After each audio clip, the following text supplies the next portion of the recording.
샬롬, 안녕하십니까? 김경래입니다.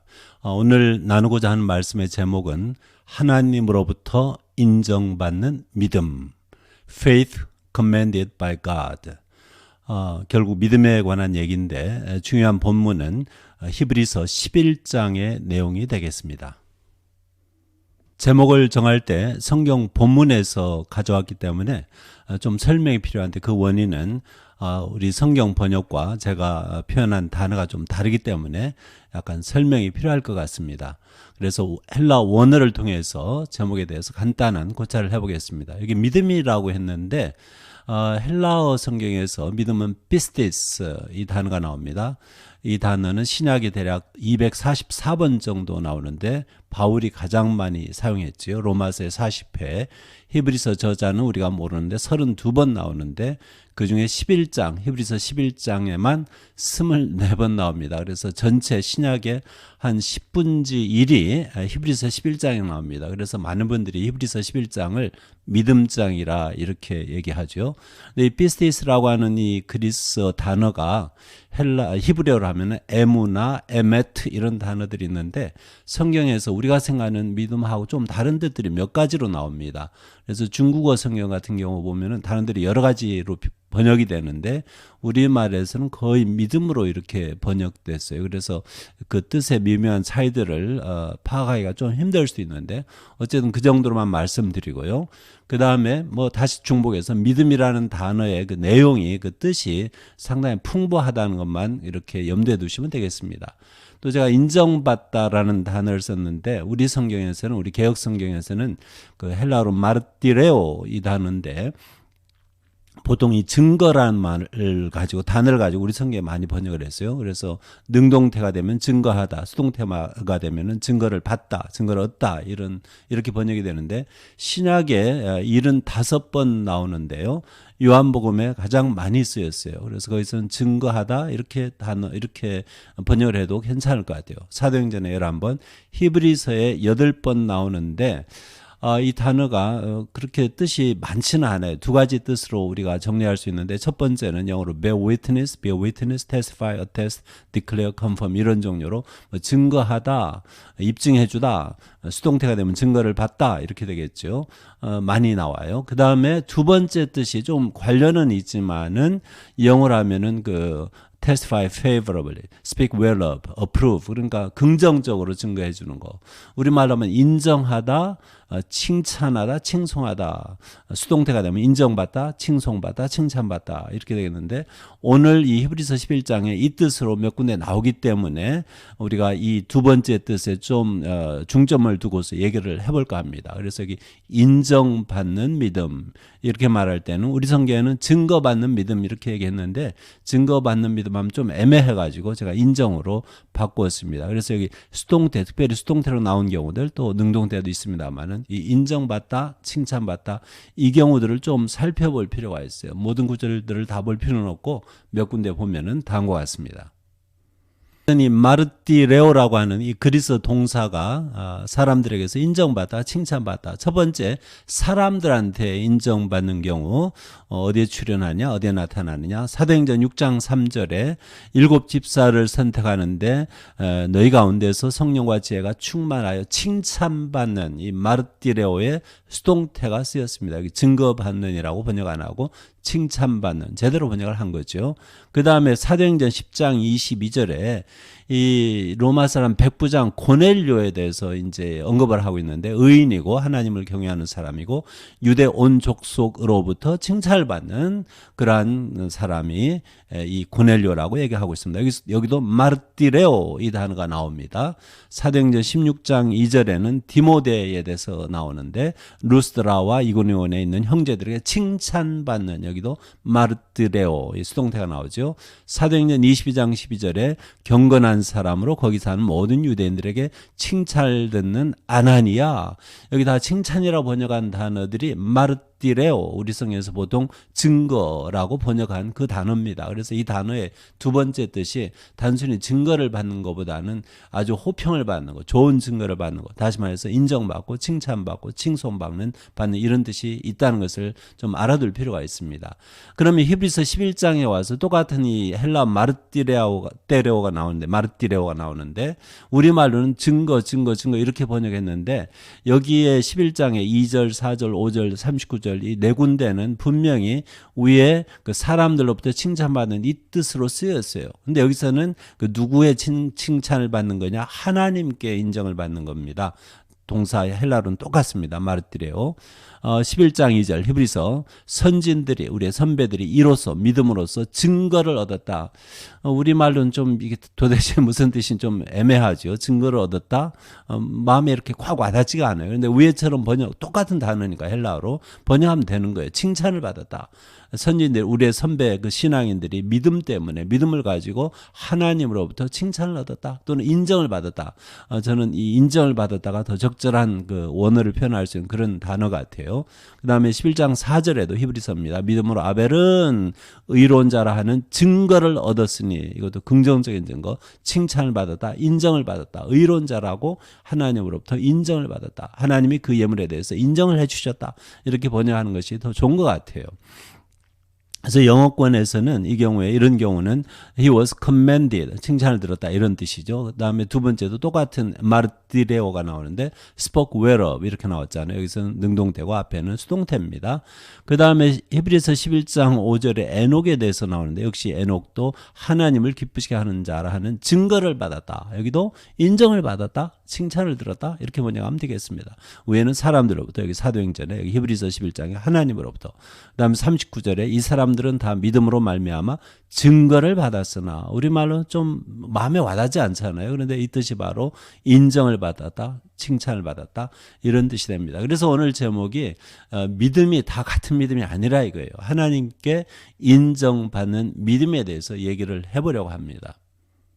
그래서 이 믿음과 관련된 하나님께 인정받는 이 믿음과 관련된 얘기를 하기 전에 질문을 이제 제가 던지고 싶어요. 스스로 하는 질문이 될 수도 있고 여러분들에게 하는 질문이 될 수도 있어요. 당신의 믿음은 이렇게 시작해가지고 스스로 인정하는 믿음입니까? 다시 말해서 스스로 믿음이 좋다고 간주하지만 혹시 하나님께는 인정받지 못하는 믿음은 아닌가? 한번 우리가 생각해 볼 필요가 있습니다. 나는 열심히 믿는데 열심히 교회 생활하고 신앙 생활하고 내가 생각할 때 믿음이 참 좋은데 이게 정말 하나님으로부터 인정받는 믿음일까? 이렇게 한번 생각을 해보자 이거죠. 두 번째, 본인뿐만 아니고 남들로부터도 믿음이 좋다고 인정받고 칭찬받는데 혹시 하나님께는 인정받지 못하는 믿음은 아닌가? 여러 사람들이 내 믿음을 칭찬해줘. 아무개 참 대단해. 믿음도 좋아. 열심히야. 이렇게 칭찬을 받고 인정받지만은 과연 하나님께는 인정받는 믿음일까? 한번 질문을 해보자는 겁니다. 세 번째는 하나님께 정말로 인정받는 믿음이 있겠지요. 자신이 어떻게 생각하든 또 남들이 어떻게 평가하든 상관없이 정말 하나님으로부터 인정받고 칭찬받는 그런 믿음의 사람이 있다고 봅니다. 오늘 히브리서 11장에서 그런 사람들에 대해서 소개를 하고 있어요. 당연히 우리가 믿음이 있다면 예수를 이왕에 믿는다면은 이 세 번째 이런 사람이 되기를 추구해야만 하죠. 첫 번째도 위험한 거고요. 두 번째도 위험한 거예요. 결국은 좌절하고 영원히 후회할 그런 일을 초래하고 그런 일을 당하고 만다 이거죠. 그래서 우리는 하나님께 인정받는 그러한 믿음을 추구해야만 한다는 것입니다. 자, 히브리서 11장 1절부터 순서대로 한 절 한 절 읽으면서 한번 생각해 볼까요? 1절에 믿음은 바라는 것들의 실상이요 보지 못하는 것들의 증언이니 여기 믿음에 대해서 그 definition, 정의를 내리고 있지요. 믿음이란 무엇인가? 아주 간단하게 말하고 있는데 굉장히 인상적인 그러한 표현, 그러한 진술인 것 같습니다. 여기 믿음이 나오고요. 두 가지로 표현하는데 하나는 실상이고 두 번째는 증언입니다. 우선 설명하기 전에 실상이라는 단어의 그 원어는 이포스타시스 이렇게 읽고요. 증언은 엘랭호스 이렇게 읽는데 두 번째 증언은 이 단어는요. 신약에서 한 번 나와요. 여기만 나와요. 그다음에 이포스타시스는 몇 군데 나오는데 5군데 나와요.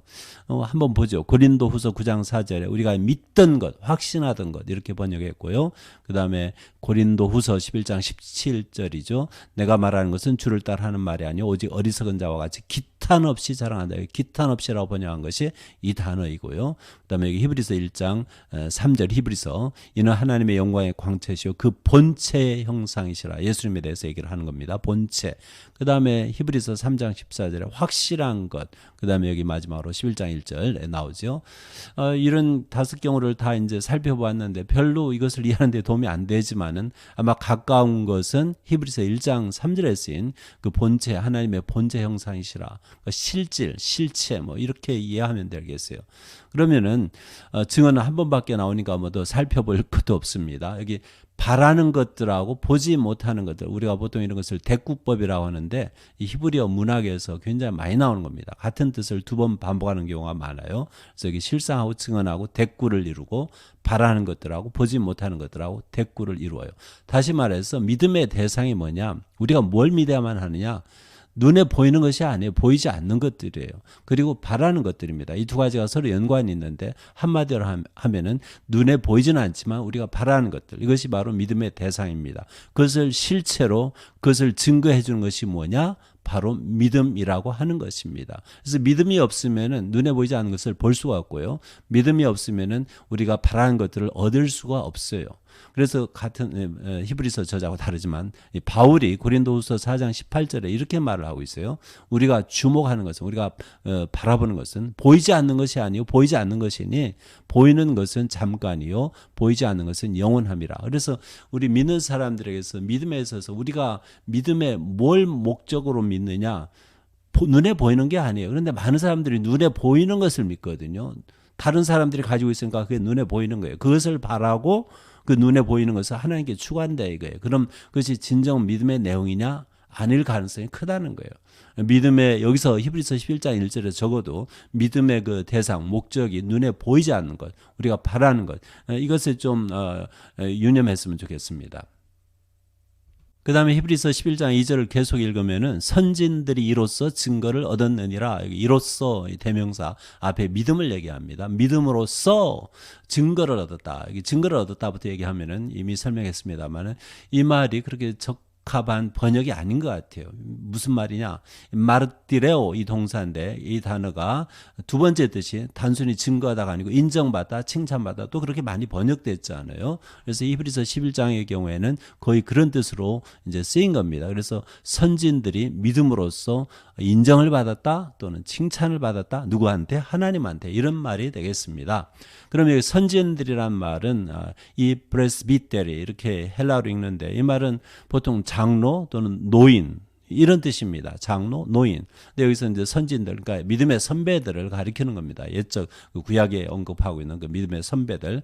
영어에서는 증거를 얻었다를 received, ESV입니다. received the commendation. NIV는 were commended. 이렇게 칭찬을 받았다. 뉴 킹제임스에서도 굉장히 보수적인 번역인데 여기 good, 이탈릭체로 이렇게 약간 이렇게 비끗하게 원문에 없다는 뜻입니다. 좋은 그러한 증거를 얻었다. 이렇게 긍정적인 증거를 얻는 뜻이 이 단어 마르티레오에 있거든요. 그래서 인정을 받았다 이렇게 번역하는 것이 옳을 것 같아요. 우리의 선배들이 이로써 믿음으로써 하나님께 인정을 받았다 또는 칭찬을 받았다. 이게 바로 이제 11장에서 히브리서 11장에서 이제 소개하고자 하는 우리의 선배들에 대한 이야기입니다. 이 선배들이 다 어떤 사람들이냐? 믿음 때문에 하나님께 인정받고 칭찬을 들은 사람들이에요. 그래서 우리가 하나님께 인정받는 믿음, 히브리서 11장을 열고서 읽어보면 되는 거죠. 왜 이 사람들이 칭찬을 받았느냐, 어떠한 믿음을 가지고 있었느냐 보려면은 히브리 11장에 그런 선배들 얘기가 많이 나오니까 가장 적절한 장이 아니겠습니까? 계속해서 3절에 믿음으로 모든 세계가 하나님의 말씀으로 지어진 줄을 우리가 아나니 보이는 것은 나타난 것으로 말미암아 된 것이 아니니라. 간단하게 설명하면 여기 세계가 있고 하나님 말씀이 나오는데요. 세계가 지어진 줄, 이렇게 모든 세계가 지어진 줄 이렇게 우리말로 번역했는데, 여기 세계란 말은 보통 헬라에서 쓰이는 코스모스가 아닙니다. 코스모스는 영어에 와서 우주가 됐는데 헬라에서는 world, 세계라는 뜻입니다. 그 말이 아니고 tous eonas, 이것은 eonas, 이것은 복수인데 이 단어는 보통 영어로 하면 age, 세대, 시대 이런 뜻이죠. 나이가 아니고요. 그래서 영원할 때 이 단어가 쓰여요. 영원할 때 히브리어로 가면 올람이 되는데 여기서 이게 복수로 나왔는데 ages 아니면 eras, era 영어로 하면 그렇게 되겠죠. the eras. 이게 무슨 말이냐?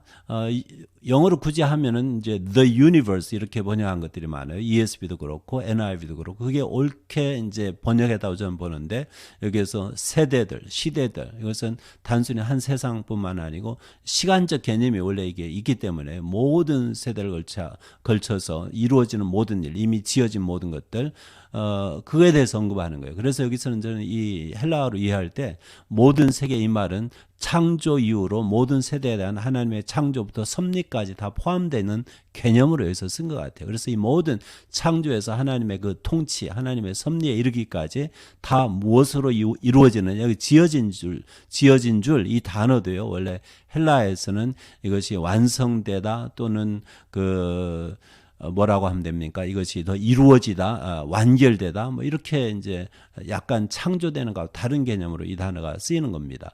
그렇게 얘기하고 있어요. 그래서 하나님께서 우주를 창조하셨을 뿐만 아니고 우주를 관리하시는 거예요. 섭리하시는 거예요. 이 모든 사실을 믿음으로 우리가 안다. 이게 아는 것이 나오고 믿는 것이 나오는데 어느 게 먼저냐? 알고 믿느냐? 제가 볼 때 그런 사람 없는 것 같아요. 하나님께서 하신 모든 이 놀라운 일을 누가 다 이해하고 믿겠어요? 먼저 믿고서 이 모든 것이 하나님의 말씀으로 이루어지는 것이라 믿고서 그 다음에 알게 되는 거죠. 11세기에 안셀름이라고 하는 신학자가 있는데 이 사람이 이런 얘기를 했다고 그래요. 라틴어로.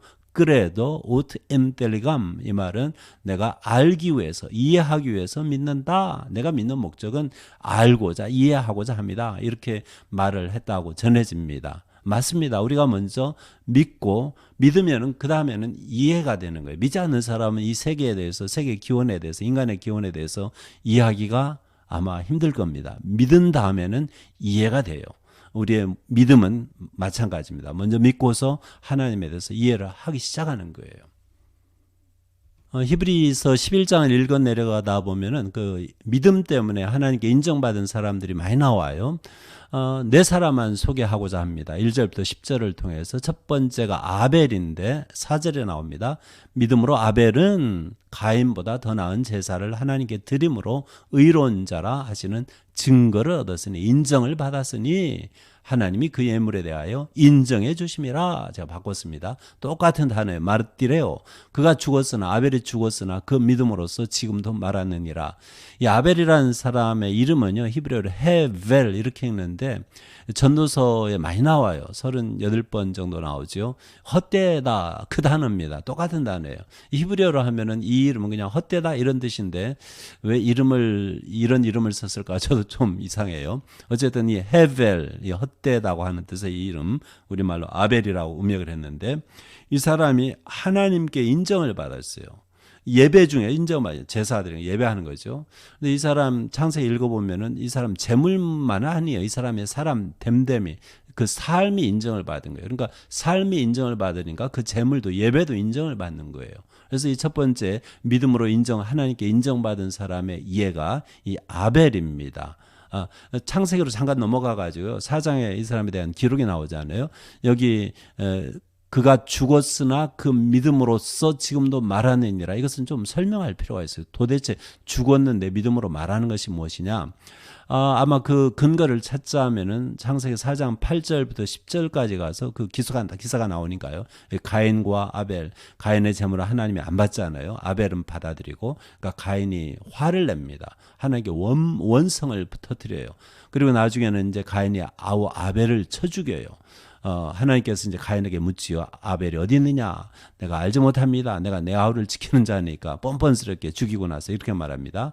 그 다음에 하나님 말씀하시기를 내 아우의 핏소리가 땅에서부터 내게 호소하느니라. 아마 이 말이 죽은 다음에도 지금도 말한다, 이 구절하고 연관이 있지 않는가 싶어요. 그 전에 여기 그들이 이 형제가 들어있을 때 가인이 여기 말하였다 앞에 그랬는데 도대체 무슨 말을 했는지 이 성경에 기록이 없어요. 그래서 이 유대인들이 옛날에 아람어로 성경을 번역하던 그것은 탈굼이라고 그래요. 아니면 그들의 미드라시 해석하는 거죠. 그 성경을 해석하는 거란 마치 우리의 주석서 마냥 그런 것들이 많이 남아 있어요. 거기에 보면 여러 가지 해석들이 있어요. 그래서 아벨이 아마 이런 말을 하지 않았을까, 그런 내용들이 재밌는 내용들이 이제 있는데 그건 뭐 우리가 다룰 필요는 없겠고, 여기 보면은 그래서 여기 탈굼 스유도 조나탄 가짜 요나단 탈굼 아람어 성경, 여기에도 이러한 그 아주 흥미진진한 그러한 얘기들이 이제 기록이 있습니다. 이런 주석서에. 근데 여기에 일단 돌아가서 내 아우의 핏소리가 땅에서부터 내게 호소한다. 그러니까 이 아벨은요, 형한테 죽임당하고 나서 죽었지만 그 피를 통해서 얘기를 한다는 거예요. 하나님께 호소한다는 거예요. 그래서 아마 믿음 때문에 죽었지만 믿음으로써 지금도 말을 한다, 이렇게 히브리서 기자가 얘기한 것이 아닌가 싶습니다. 그런데 문제는 우리가 보통 인생살이에서요, 젊어서 예배 드린 다음에 자기 예배는 하나님께서 받아들이고 자기의 형의 예배는 안 받아들여가지고 형이 나를 죽였다고 합시다. 그래서 일찍 죽었다고 합시다. 이게 뭐가 그렇게 자랑스러운 일이겠습니까? 얼마나 슬픈 비참한 일이에요. 그런데 지금 인정받은 믿음의 예로서 지금 아벨 이런 예를 들었는데 성경에서요, 이게 믿음의 결과라면 좀 험하지 않아요? 그 이름처럼. 어쨌든 아벨은 이 믿음 때문에 하나님께 인정받고 일찍 죽었어요. 그것도 비참하게 죽었어요. 형한테 죽었어요. 형한테 맞아 죽은 거예요. 죽어가지고 땅에서 호소해가지고 무슨 소용이 있겠습니까? 그러니까 우리가 순수 인간적으로 생각하면은 이런 믿음이 어떻게 보면은 좀 허무합니다. 어쨌든 우리가 좀 계속 얘기를 할 필요가 있어요. 왜 성경 기자가 이런 사람을 인정받은 믿음의 예로 들었는지 좀 더 생각을 해볼 필요가 있어요. 두 번째 예가 에녹인데요. 에녹 유명한 사람이죠. 이 사람 이름도 히브리에서는 하녹 그렇게 읽는데 우리말에서 왜 에녹 이렇게 영어 영향인지 그렇게 음역했는지 모르겠어요. 11장 5절에 믿음으로 에녹은 죽음을 보지 않고 옮겨졌으니 하나님이 그를 옮기심으로 다시 보이지 아니하였느니라. 그는 옮겨지기 전에 하나님을 기쁘시게 하는 자라 하는 증거를 받았느니라. 증거를 받았다, 인정받았다, 칭찬받았다, 이렇게 번역할 수 있는 그 단어입니다. 마르티레오에서 왔어요. 하나님을 기쁘시게 하는 자, 좋은 거지요. 그런데 앞에 다시 보이지 아니하였다. 그래서 이제 히브리어 성경을 보면 창세기 5장이에요. 옛날 조상들의 이스라엘의 조상들의 족보가 나오는데 인류 최초의 사람들. 그 중에 이제 에녹 말고는 나머지 사람들은 몽땅 마지막에 히브리어로 vayamoth and he died. 영어로 하면 그렇게 됩니다. 죽었다. 그러니까 암흑에 대해서 몇 살이면 어떻게 하고 이렇게 소개하다가 끝에 가서는 죽었다 이렇게 끝나요. 그래서 그 족보를 보면은 몽땅 죽었다예요. 살다 죽는 거예요. 뭐 결혼하고 애기 낳고 좋지요. 근데 죽었다, 이게 마지막입니다. 근데 딱 한 사람만 그 마지막에 이 vayamoth 이게 없어요. 그게 누구냐? 에녹입니다. 그럼 그 자리에 그 죽었다라는 자리에 대신해서 뭐가 들어있느냐? 히브리어로 ve'einenu 이게 들어있어요. ve'einenu는 무슨 말이냐면 그 사람이 없어졌다, 실종하였다, 이렇게 이해할 수 있는 그 히브리어인데, 세상이라는 단어 없지만 우리말에 세상이 있지 아니하였더라, 이렇게 여기에서 이제 번역을 하고 있어요. 창세기에서. 그러면은 에녹하고 나머지 모든 사람들, 예적 사람들 중에 근본적인 차이점이 뭐냐? 에녹은 죽지 않은 겁니다. 없어진 거예요. 다시 말해서 좀 한문투로 말하면 실종한 겁니다. 그리고 그 나이를 보면요, 그 당시에 그 무렵에 나머지 사람들은 800세, 900세 이렇게 살아요. 오래 살죠. 그런데 에녹은 365년 만에 없어집니다. 도대체 그 당시에 이 사람이 이렇게 없어졌을 때 그 부인이나 자식들이, 이웃 사람들이 이 사람이 도대체 죽은 건지 아니면 하늘로 정말 올라간 것을 아는 건지 저도 모르겠어요. 성경 기록을 통해서 우리가 알기가 쉽지가 않아요.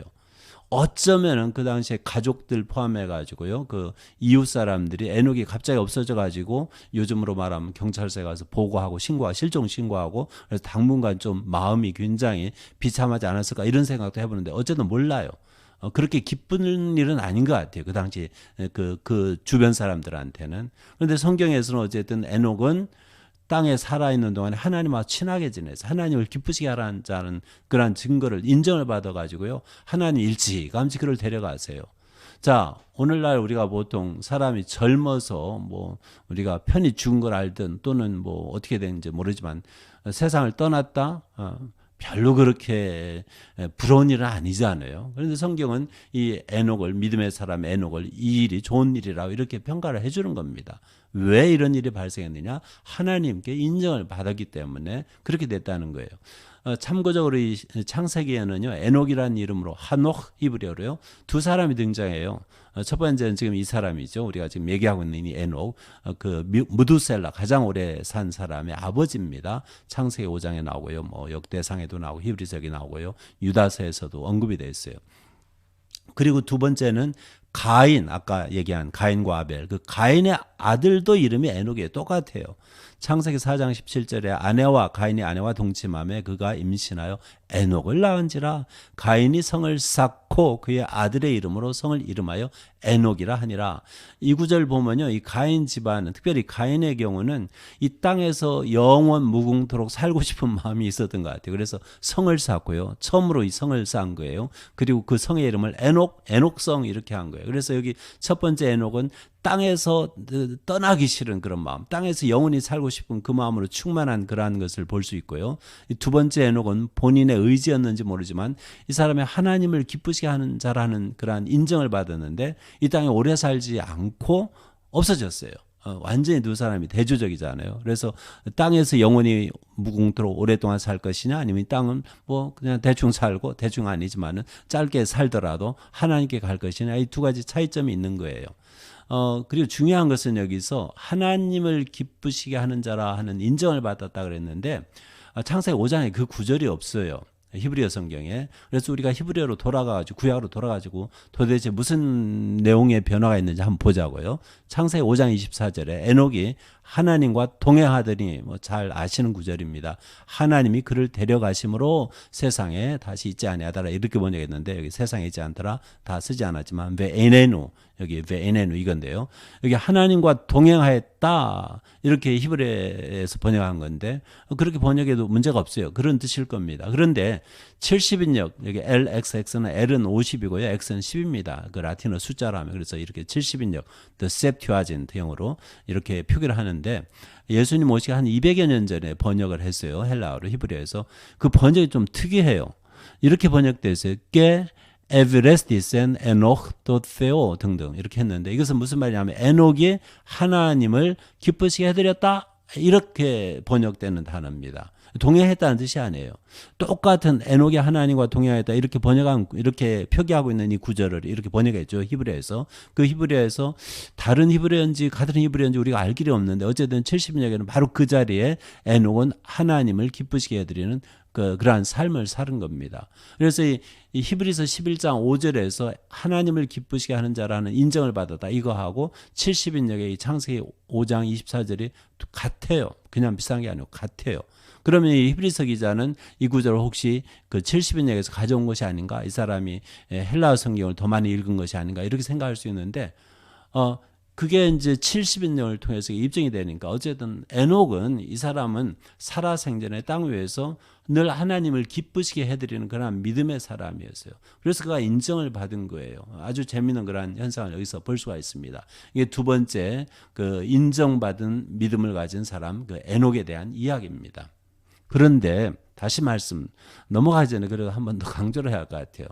이 세상에서 오랜 세월 누리지 못하고 일찌감치 떠나는 거 부러운 일일까요? 많은 사람들에게 그렇지는 않을 것 같아요. 그럼 도대체 이 믿음의 내용이 뭐냐? 믿음이라는 것이 뭐냐? 믿음이 추구하는 게 뭐냐? 우리가 계속 이 의문을 가지게 되는 것입니다. 세 번째, 믿음 때문에 하나님께 인정받은 사람, 이 히브리서 11장에서 노아를 들고 있어요. 7절에 믿음으로 노아는 아직 보이지 않는 일에 경고하심을 받아 경외함으로 방주를 준비하여 그 집을 구원하였으니, 좋은 일이지요. 다른 사람들 아무도 몰라요. 이 홍수로 하나님께서 온 세상 심판하신다는 걸 몰라요. 그래서 방주를 준비할 때 비웃고 뭐 믿지도 않고 그랬겠죠. 그렇지만 노아는 하나님의 말씀을 미리 들어요. 그 심판에 대한, 물심판에 대한 경고를 미리 듣고 준비를 하는 것입니다. 방주를 쳐요. 복된 거지요. 남들 다 망할 때 구원받았으니까요. 여기까지는 오케이. 그런데 이로 말미암아, 이 믿음으로 말미암아 세상을 정죄하고 믿음을 따르는 의의 상속자가 되었다.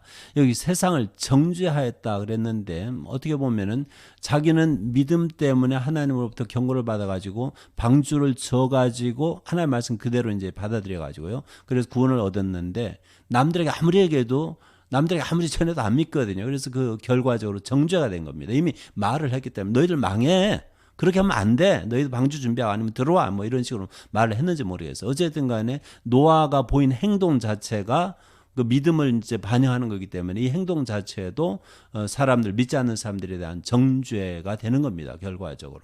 그래서 뭐 노아의 믿음은 바깥 안 믿는 사람들에 대해서 일종의 죄를 정해주는, 정죄하는 그러한 현상이 된다는 것입니다.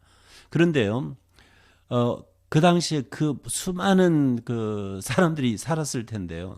노아 가족 8명만 구원받았어요. 노아가 그 홍수 동안에 얼마나 겁이 났겠어요, 사실. 그리고요, 저는 이런 생각을 해봐요. 8명, 온 세상 사람들이, 주변 사람들이 다 죽고 나와 내 가족 8명만 남았어요. 그 8명이 방주에서 나와가지고 사람 찾아볼 수도 없고요. 얼마나 허무했을까요? 얼마나 허탈했을까요? 얼마나 겁이 났을까요? 그 외로움, 그 허탈감, 심지어는 그 두려움, 그게 아마 오랫동안 노아를 떠나지 않았을 것 같아요. 그걸 어떻게 노아가 견뎠을까 이런 생각을 해봐. 이게 쉽지는 않은 일이에요. 나와 내 가족 말고 이 세상 모든 사람들, 주변 사람들이 다 죽었다. 이건 새로 시작하는 건데 이건 보통 어려운 일이 아닙니다. 이런 생각을 하면은 그 믿음의 사람 노아가 그 평생에, 남은 평생, 방주에서 나온 다음에 남은 평생 그 살아가는 그 시간 동안에 얼마나 힘들었을까 이런 생각을 저는 해봐요. 그거하고 연관이 있는지 모르지만은 노아의 실수에 대해서 창세기 9장에서 기록을 하고 있어요. 20절부터 29절. 노아가 농사를 시작하여 포도나무를 심었더니 방주에서 나온 다음입니다. 포도주를 마시고 취하여 그 장막 안에서 벌거 벗은지라. 그 다음에 나온 일은 여러분이 성경을 읽었으면 아실 겁니다. 그 아들들 간에 문제가 있어가지고 자식 중 하나 손자인데 가나안은 저주하잖아요.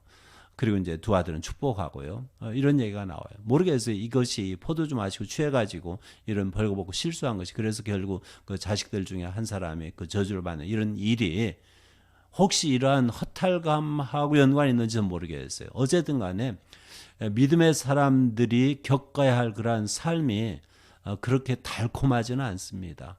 그렇게 우리가 부러워할 만한 그런 건 아니라는 거예요.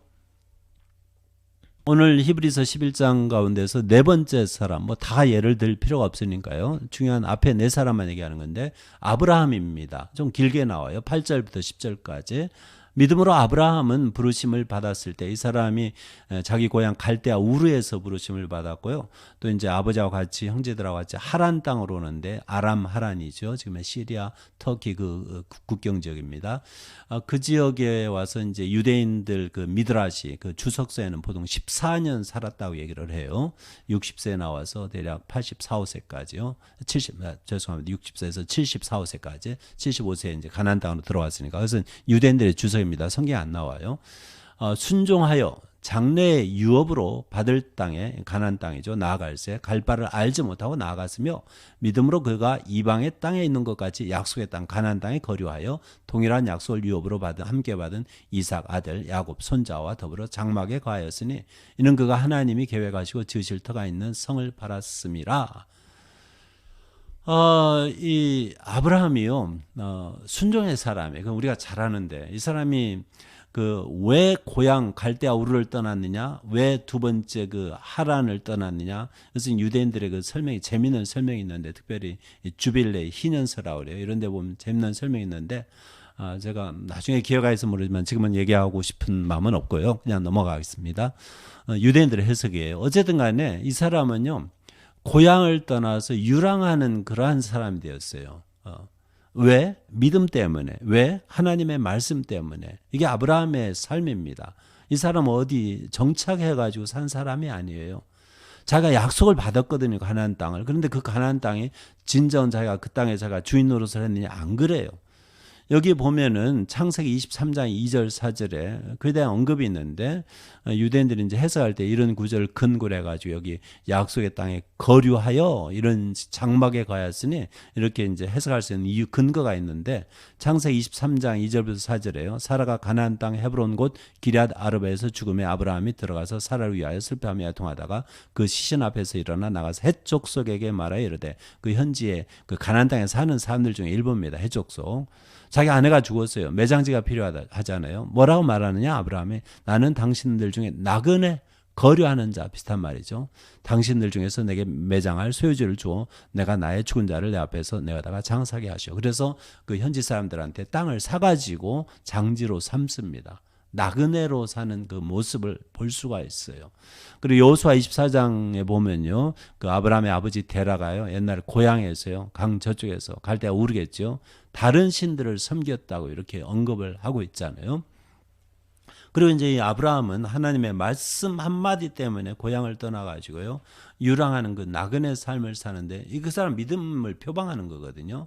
하나님께 인정받는 믿음인데, 그 믿음 때문에 결국은 이 사람이 그 한 곳에서 도시에서 갈대아 우르는 도시입니다. 도시에서 살다가 결국은 나그네처럼 유랑하는 그러한 삶을 살게 된 겁니다. 믿음이 무엇이기에? 믿음이 무엇이기에? 근데 여기 이제 이 히브리서 기자가 이 네 사람 이제 계속 나옵니다만 더 많은 사람들이 이 사람들의 믿음을 뭐라고 얘기하느냐면은 하나님께 인정받은 믿음이라고 얘기를 하는 거예요. 하나님께 증거를 받은 믿음 또는 칭찬받는 믿음이라고 하는 거예요. 그럼 우리가 인간적으로 생각하면 네 사람 다 똑같아요. 인간적으로 생각하면은 이 사람들 부러울 게 없어요. 이 사람들에 대해서. 근데 왜 도대체 이러한 사람들의 믿음을 하나님께 인정받는 믿음이라고 하는 것이냐? 우리가 좀 더 생각할 필요가 있지 않겠습니까?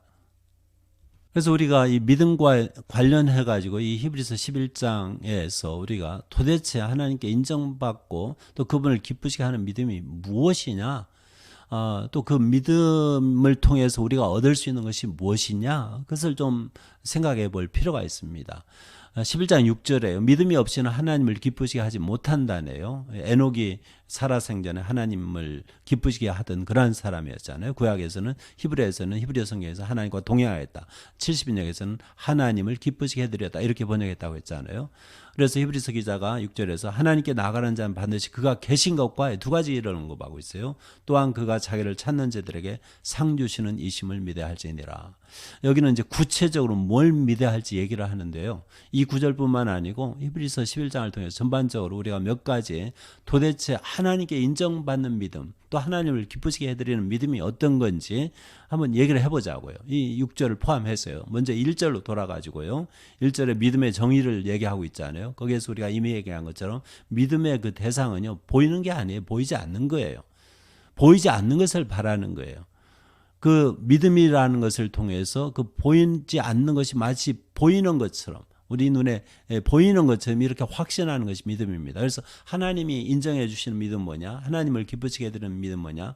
우리 눈에 보이지 않지만은 하나님께서 약속하신 그 말씀들에 대해서 우리가 보는 것처럼 확신하고 바라고 확신하는 것이 그게 하나님께 인정받는 믿음이라는 거예요. 그래서 우리가 너무 눈에 보이는 것만 추구하면 안 된다는 거예요. 한마디로. 눈에 보이지 않는 것이 더 중요하고 영원합니다. 성경에서 그렇게 가르치고 있어요. 우리가 눈에 보이지 않는 것이 뭐냐? 내가 진정 바라는 것이 뭐냐? 인간에게 가장 소중한 것이 무엇이냐? 생각을 해보자 이거죠. 눈에 보이는 것만 바라고 그것만 얻으려고 너무 노력하지 말자 이거죠. 그래서 믿음이 아닐 가능성이 크다 이겁니다. 그 다음에 두 번째로 3절에 보면은 그 하나님 말씀에 의해서 우주가 거기 세상에 대해서 제가 해석을 했잖아요. 우주가 하나님의 말씀에 의해서 지음을 받고 또는 정리되고 완성되고 또 계속 하나님의 통치를 받는 하나님의 섭리로 이렇게 이어지는 그런 얘기를 우리가 3절에서 봤는데 그렇다면 하나님께 인정받는 믿음은 뭐냐? 하나님께서 하신 말씀을 액면 그대로 받아들이자 이거예요. 그거 가감하지 말자 이거예요. 하나님께서는 당신의 말씀을 더하거나 빼는 것을 굉장히 싫어하십니다. 저주의 대상이에요. 그런 사람들은. 그래서 액면 그대로 받아들이자 이거예요. 요즘 이 현대 사회에서는요. 교회 안에서도요. 자꾸 하나님의 말씀을 바꾸려는 그러한 성향이 많아요. 신학교 안에서도 심지어는 참 위험한 일이에요. 우리는 하나님 말씀을 액면 그대로 받아들일 필요가 있고요. 또 하나님께서 창조하신 일뿐만 아니고 그분이 계속 이 세상을 관리하신다는 것을, 섭리하신다는 사실을 인정을 해야만 합니다. 이 세상은 결국 하나님 거예요. 하나님 손아귀 안에 있어요. 우리 마음대로 이게 되는 게 아니에요. 정치 지도자를 마음대로 되는 게 아니에요. 세상에 뭐 내노라는 사람들 뜻대로 되는 게 아니에요. 하나님 뜻에 의해서 움직일 수밖에 없어요. 아무리 거스려도요. 하나님의 손아귀에 있는 그러한 세상입니다. God is in control. 하나님이 그 장악하고 계세요. 이게 3절에서 우리가 볼 수 있는 거고요. 이런 믿음이 필요해요. 그래야 하나님께 인정받고 그분을 기쁘시게 해드릴 수가 있고요. 세 번째는요. 6절에 여기 읽었잖아요. 하나님을 기쁘시게 해드리는 그가 계신 것과 그가 자기를 찾는 자들에게 상 주시는 이심을 믿어할지니라. 그래서 첫 번째, 세 번째, 그 중에 세 번째요. 내 삶 가운데요. 하나님의 존재, 하나님의 임재라고 할게요. 그에 대한 확신이 있어야 합니다. 이 믿음이 또 하나님께 인정을 받을 수 있어요. 그냥 하나님을 저 멀리 우주 공간, 저 하늘 위에 나하고는 좀 거리가 있는 그런 분으로 인정하는 게 아니고 내 삶 안에 구석구석 모든 그 세부적인 상황까지 하나님이 들어와 계시다는 것을 인정해야만 해요. 내가 무슨 생각한다. 아, 하나님 내 생각을 지금 보고 계신다. 내가 무슨 말을 한다. 아, 하나님이 내 말을 듣고 계시다. 내가 무슨 일을 한다. 아, 하나님이 내 일을, 내 행동을 지금 지켜보고 계신다. 이런 하나님의 그 임재의식을 가지고 우리가 살면은 그 믿음은 하나님께서 인정해 주시고요. 하나님을 기쁘시게 해드린다는 거예요. 만약에 우리가 이러한 임재, 하나님의 임재의식이 있다면요. 함부로 생각 못하고요. 함부로 말 못해요. 함부로 행동을 못합니다. 조심스러워지는 거예요. 하나님께서 그에 대해서 계산을 하시거든요. 모든 일에 대해서, 모든 말에 대해서. 그럼 우리의 삶이 완전히 바뀌지 않겠어요? 이러한 믿음이 인정받는 믿음이라는 것입니다. 네 번째요. 6절에 또 나와요. 하나님께서 자기를 찾는 자들에게 상 주시는 이심을 믿어야 할지니라. 여러분 이런 말 하지 마세요. 아, 나는 하나님께서 상 주시는 거 필요 없어. 그냥 천국에만 가면 돼. 그런 말 하지 마세요. 하나님이 상을 가지고 우리를 기다리시는데 우리가 잘 믿으면은요, 그분께 인정받는 믿음을 가지면 우리를 큰 선물 주시고 기다리는데, 아, 나 그거 필요 없습니다. 이렇게 하면 건방진 얘기죠. 우리는 그걸 기대하면서요, 하나님을 간절히 찾을 필요가 있어요. 찾아야만 해요. 이것이 하나님께 인정받는 믿음입니다. 야, 하나님 너무 좋으시다. 그래서 이 땅에 살면서도요, 하나님의 선하심을 맛을 봐야만 해요. 아, 내가 하나님을 이렇게 간절히 찾고 하나님을 추구했더니 하나님께서 내게 이렇게 은혜를 베풀어 주시네. 내가 지금 사는 것은 몽땅 하나님 은혜야. 내가 잘난 것이 아니야. 이렇게 하나님을 간절히 찾는, 하나님을 통해서 눈에 보이는 걸 찾는 게 아니고요. 하나님 당신을, 하나님 자신을 추구해야만 해요. 부부관계도 비슷한 것 같아요. 만약에 어떤 여자분이 어떤 남자를 좋아하는데 왜 좋아하느냐? 날마다 뭐 금반지 사주고 뭐 다이아몬드 사주고 그래서 좋아하면은 좀 의심스럽지 않아요? 남자를 좋아하는 건지, 그 사람을 좋아하는 건지, 사람이 주는 선물을 좋아하는 건지. 어쩌면 아마 사람이 아니고 선물을 좋아하는 거겠죠. 그러니까 그런 선물을 못 받으면 안 좋아할 텐데. 근데 하나님은 이 내가 상 주는 것도 있으니까 그것 좀 바라면서라도 날 찾으라 이거예요. 그렇다면 우리가 그 하나님, 그 상을 주시는 하나님을 만나잖아요. 그분이 너무 좋은 거예요. 그런데 그 하나님께서 주시는 상조차도 우리가 생각하는 그러한 상은 아니겠죠. 그러니까 하나님 그 영광에 우리가 참여할 수 있는 거, 하나님의 그 거룩하심에 참여할 수 있는 거, 그분과 교제를 나누는 거, 결국 그분을 즐기는 거예요. 저는 그렇게 봐요. 하나님께서 우리 찾는 자들에게 주시겠다는 상도, 상급 주시는 것도 결국 우리가 그분과의 교제를, 친밀한 관계를 즐기는 것으로 저는 이해를 하는데, 이렇게 하나님이 얼마나 좋으신 분인지 이 땅에서부터 우리가 경험할 수 있다면 계속 추구하지 않을 수 없거든요. 그러한 믿음이 하나님께 인정받는 믿음이라는 것입니다. 그 다음에 마지막에 우리가 이 네 사람, 믿음의 사람들을 살펴보면서요, 단순히 땅 위에서만 뭔가 얻는 거, 믿음을 통해서 얻는 걸 생각하면은 어떻게 보면 네 사람 다 불행한 사람이에요. 안 그래요? 네 사람 다 불행한 거예요. 아벨 일찍 죽었어요. 형이 죽였어요. 얼마나 불쌍해요. 예배 드려가지고, 예배 잘 드려가지고 하나님께 인정받고 제대로 살아가지고 인정받았는데, 그 믿음 인정받았는데 일찌감치 죽었어요. 형한테 죽었어요. 그게 뭐가 부럽습니까? 두 번째 에녹, 하나님과 동행했다, 하나님과 하나님을 기쁘시게 해드렸다. 어느 날 갑자기 젊어서 없어졌어요. 그 가족한테 얼마나 비참한 소식일 수가 있겠어요. 잘은 모르지만은 이 세상에 좋은 거 못 보고 절반 정도 살다 간 거예요. 누가 부러워하겠어요? 세 번째 노아, 나와 내 가족 말고 몽땅 다 죽었어요. 얼마나 무섭겠어요. 얼마나 험하겠어요. 얼마나 외롭겠어요. 평생 그렇게 살았을 거 아닙니까? 저는 노아 그런 생각하면요. 마음이 그냥 무너지는 것 같아요. 어떻게 그런 경험을 하고 이 사람이 계속 살아갈 수 있을까 모르겠어요. 혹시 우울증에 걸리지는 않았을까 이런 생각도 드는데 쉬운 게 아니에요. 그 사람이 경험한 게. 그 다음에 아브라함 고향 잃은 사람입니다. 믿음 때문에 고향을 잃은 사람이에요. 이 땅에서 나그네로 산 사람이에요. 어떻게 보면 이 네 사람 믿음의 사람들이요. 우리가 부러할 일이 없는데 이 하나님께 인정받는 믿음은요. 추구하는 것이 이 땅에 있는 것이 아니라는 것을 우리가 알 수 있어요. 이 땅이 아닌 하늘에서 약속의 성취, 하나님께서 약속하신 그 약속의 성취를 추구하는 것이 하나님께 인정받는 믿음이라는 것입니다. 그런 의미에서 히브리서 11장 마지막 38절부터 40절에 이렇게 기록되어 있어요. 이런 사람은 믿음의 사람들, 네 사람뿐만 아니고 또 줄줄이 나오는데 세상이 감당하지 못한다. 감당하지 못한다 이 말은요. 세상이 가치가 없다, 자격이 없다 이런 뜻이에요. 그 헬라어가. 세상에서 살기에는 이 사람들이 너무 좋아가지고 세상이 너무 추한 거예요. 그래서 이 사람들은 세상에 그냥 계속 살면 안 된다는 거예요. 어디에 사느냐? 더 좋은 하늘에서 산다는 거예요. 하나님하고 같이. 그런 의미가 담겨 있어요. 이 사람들은 다 믿음으로 말미암아 증거를 여기는 이제 인정을 받았다 이 말이에요. 인정을 받았다. 약속된 것을 받지 못하였으니 그 가나안 땅입니까? 나그네로 살았어요. 하나님께서 약속하신 것을 땅 위에 있는 동안에 못 받았다는 거예요. 그럼 어디서 받느냐? 하늘에서 받는다는 거죠. 하늘에서. 그래서 이 믿음의 사람들, 하나님께 인정받는 사람들이요. 그들이 믿고 바란 것이 사실 땅 위의 것들은 아닙니다. 하늘에 있는 거예요. 물론 우리가 땅 위에 살면서 하늘에 있는 것이 얼마나 좋은지 그걸 이해하기는 쉽지는 않죠. 근데 그걸 믿음을 가지고 보는 거예요. 눈에 보이지 않지만 그걸 보고 바라는 거예요. 이것이 바로 하나님께 인정받는 믿음이라는 것입니다. 이는 하나님이 우리를 위하여 더 좋은 것을 예비하셨은즉 우리가 아니면 그들로 온전함을 이루지 못하게 하려 하심이니라. 여기 우리는 지금 이제 히브리서 기자로 말하는 그 당시에 믿는 사람들, 지금 우리 읽는 사람들, 지금 우리들이요. 지금 우리가 서로 이렇게 교제를 나누는데 그들은 여기 언급한 옛날에 믿음의 선배들. 그러니까 과거의 믿음의 선배들도 우리를 통하여서 이게 하나가 되고 이렇게 완성되고 온전하게 된다. 믿음의 사람들이 줄줄이 계속 나와야 한다는 뜻입니다. 그런 얘기를 하고 있는 거예요. 그 다음에 고린도전서 15장 19절에요. 부활장이라고 하는 고린도전서 15장. 바울이 이런 말을 해요. 만일 그리스도 안에서 우리가 바라는 것이 다만 이 세상의 삶뿐이라면은 이 땅 위에서의 삶뿐이라면은 모든 사람 가운데 우리가 더욱 불쌍한 자이리라. 그렇잖아요. 이 네 사람 우리가 예를 든 이 네 사람 아벨부터 에녹, 노아, 아브라함 이 사람들이 이 믿음이라는 것을 통해서 바라는 것이 이 땅 위에서 뭔가 얻는 것이라면은 비참한 거죠. 불쌍한 거죠. 바울의 한 말이 정말 맞아요. 그렇지만 우리가 믿고 바라는 것은 사실 땅 위에서 얻는 것이 아닙니다. 그래서 너무 땅 위에서 그 눈에 보이는 거 가지고 너무 그걸 믿음의 내용으로 대상으로 추구하지 말자는 거예요. 하나님께서 우리를 위해서 가장 귀한 것을 하늘에 예비하고 계십니다.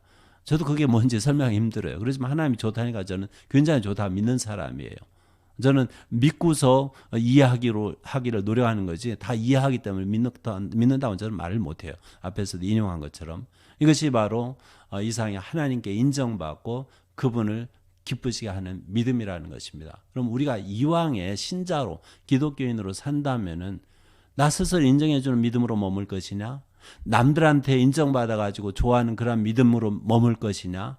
만약 이 두 가지 인정이 있더라도 나 자신의 인정, 남의 인정이 있더라도 하나님께 인정 못 받으면 그건 비극이에요. 그 결말은 정말 무시무시한 거예요.